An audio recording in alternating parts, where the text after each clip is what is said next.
doesn't have any nationalist representation from Northern Ireland in it. And look, I'm not going to get into,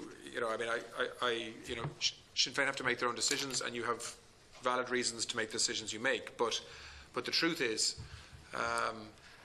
we have to try and get an agreement ratified right now in Westminster to bring a border poll into the mix on that. Just a point of information, I wasn't suggesting as part of the withdrawal discussions. I was talking about the legislation that you're bringing into play that's going to discuss the potential crash out or hard Brexit. I know, but we can't legislate, Alicia, here in the Republic of Ireland for a border poll in a way that's not consistent with the Good Friday Agreement. But you can plan and roadmap. Well, that's a different issue, and I mentioned that earlier.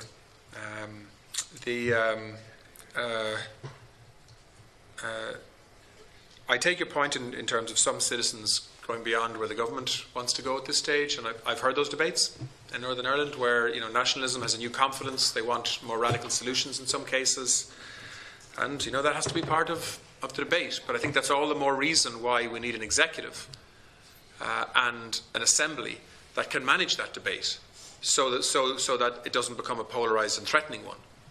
And so that there is sort of leadership by example coming from the top down in politics. But when you talk about a safe and secure space to have this discussion, I would respectfully say, in the context of the Brexit debate right now, do we have a safe and secure and balanced platform for this discussion? And we would, just put that question out there. Brexit, you would agree, is divisive. Brexit is toxic. Well, we have convened the civic dialogue.